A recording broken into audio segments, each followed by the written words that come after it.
요추는 이제 5마디로 1번부터 5번 뼈까지 쭉 5개의 뼈가 있거든요. 그래서 그 중간중간에 이제 뭐 디스크가 사이에 껴있는 건데, 이 아랫마디 뼈에 비해서 윗마디 뼈가 앞으로 나갔다고 해서 전방, 이동했다고 해서 전위, 그래서 합쳐서 전방전위증. 전방전위증은요, 원인이 2가지가 있어요. 태어날 때부터 소위 이제 좀 떨어져 있는 분들, 우리가 척추 분리증이라고 얘기를 하는데요. 척추뼈가 원래는 붙어 있어야 되는데 그게 중간에 어디가 똑 하고 부러져 있는 거예요. 또 조금 그 부분이 끊어진 건 아닌데 특정 부위를 계속 자극을 받아서 스트레스를 받아서 그 부위가 결국 떨어진 상태로 지속되면 또 분리증이 옵니다. 또 한 가지는 그거보다 좀 더 흔한 경우인 노화가 되면서 관절이 계속 사용을 하다 보면 닳잖아요. 닳게 되는데 척추뼈 뒤쪽에 있는 이 관절이라고 하는 부위, 뼈마디가 붙어 있는 쪽이 숙였다 폈다 하다 보면 흔들흔들 해가지고 결국 거기에 약해져요. 그렇게 되면 퇴행성 변화에 의해서 오는 경우가 있을 수 있겠습니다.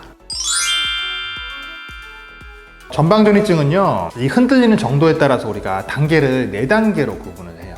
척추뼈의 뭐 한 4분의 1까지를 1단계, 절반까지를 2단계, 4분의 3까지를 3단계, 그 이상을 4단계로 나누는데요. 이게는 1단계가 가장 흔하고요. 2단계까지도 좀 가끔 있긴 하지만 3단계, 4단계는 조금 드문 편입니다. 척추 전방 전이증이 전이증이 생기게 되면 우리가 서 있거나 걸을 때 중간에 계속 쉬고 싶다는 느낌이 들거든요. 그래서 걷다 쉬다를 반복하게 되는 이런 협착증의 전형적인 이 증상이 나타나기도 하고요. 앉아 있다가 일어나려고 할 때, 그리고 허리를 뒤로 젖힐 때, 이럴 때 통증이 심해집니다. 또 아침에 일어나실 때 뭔가 뻐근하고 통증이 발생하기도 하고요. 허리를 숙이거나 앉게 되면요, 통증이 줄어들게 되는데요. 또 엉덩이를 뒤로 내밀거나 아니면 좀 뒤뚱뒤뚱 걷거나 이럴 때 좀 편해요. 이 신경 구멍이 상대적으로 조금 넓어져요. 이 전이증 환자에게 이제 가장 중요한 건요, 뼈가 흔들리지 않고 좀 안정화되는 거예요. 그래서 허리를 숙이는 동작, 이런 동작은 좀 좋지가 않고요. 또 그럼 뒤로 젖히면 좋은 거 아니냐? 좋은 건 맞는데 너무 과하게 꺾었다가 폈다가 막 이렇게 되면 더 나빠질 수 있다는 점을 알고 계셔야 되겠습니다. 얼마 전에 전 세계 복싱 챔피언 마이크 타이슨이 휠체어에 앉아 있는 사진이 화제가 됐었거든요. 복싱왕 타이슨이 휠체어에 앉아서 지팡이까지 들게 된 이유, 바로 좌골신경통을 앓고 있기 때문이라고 합니다. 좌골신경통은 허리에서 다리로 이어지는 이 좌골신경이 압박을 받아서 염증 반응이 생기고 통증이 나타나는 질환을 이야기하는데요. 건강보험 심사평가원의 통계에 따르면 매년 10만 명 이상이 이 좌골신경통 진단을 받는다고 하니 생각보다는 꽤 흔한 질환이라고 할 수 있겠죠.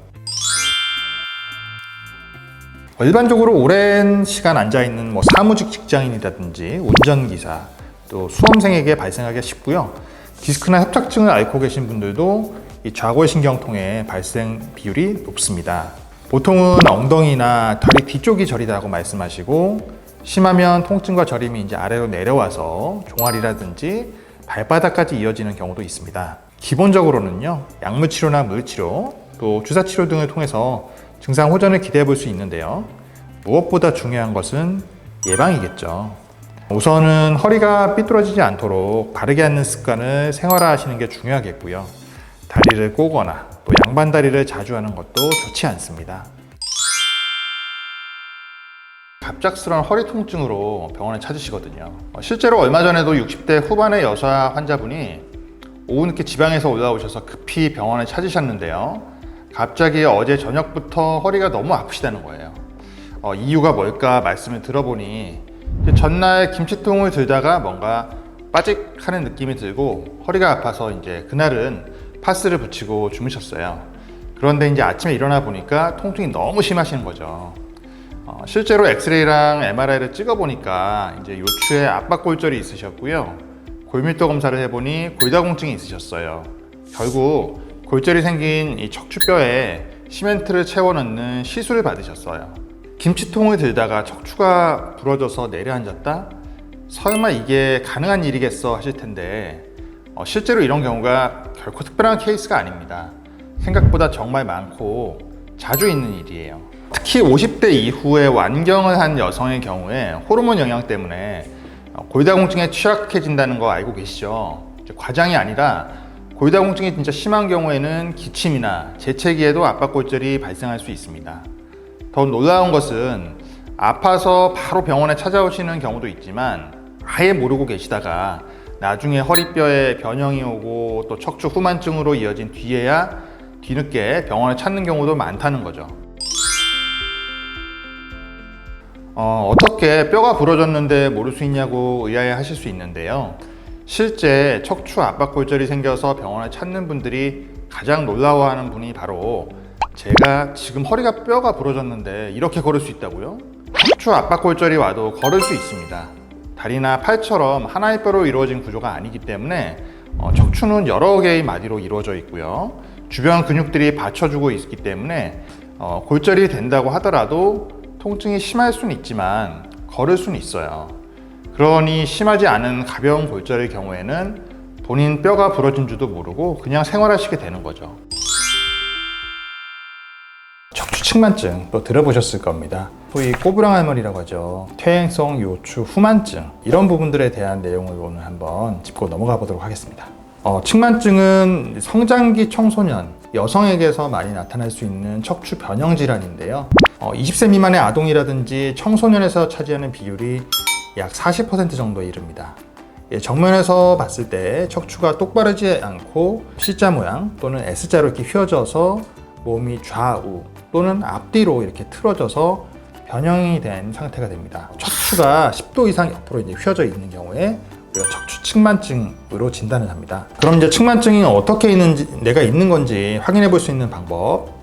무릎을 펴고 선 채로 허리를 구부려 봤을 때 척추 위치가 중심에서 이렇게 벗어나 있다든지, 아니면 또 유난히 튀어나와 보일 때, 어깨나 골반의 높이가 다르게 보이는 경우 있어요. 또 바르게 누워 있을 때 다리 끝의 길이가 다른 경우, 또 양팔을 똑바로 위로 쭉 들어 올렸는데 좌우 팔 길이가 다른 경우, 엉덩이 선 높이가 또 다른 경우도 있고요. 또 한쪽 어깨면이 다른 쪽보다 옆에서 봤을 때 현저하게 앞으로 이렇게 나온 경우, 이런 경우에 측만증을 의심해 볼 수 있겠습니다. 자, 이번엔 두 번째 주제, 척추 후만증입니다. 주로 요추부 주변의 이 신전근이 약해지거나 또 잘못된 자세가 지속되는 경우, 또 골다공증성 압박골절로 인해서 척추뼈의 앞쪽 부분이 내려앉아서 구조가 바뀌면서 일어날 수 있습니다. 그래서 이 경우 이제 걸을 때 상체가 앞으로 숙여지고요. 세수할 때라든지 주방에서 일을 하실 때 세면대나 싱크대에 팔꿈치를 대고 일을 하게 됩니다.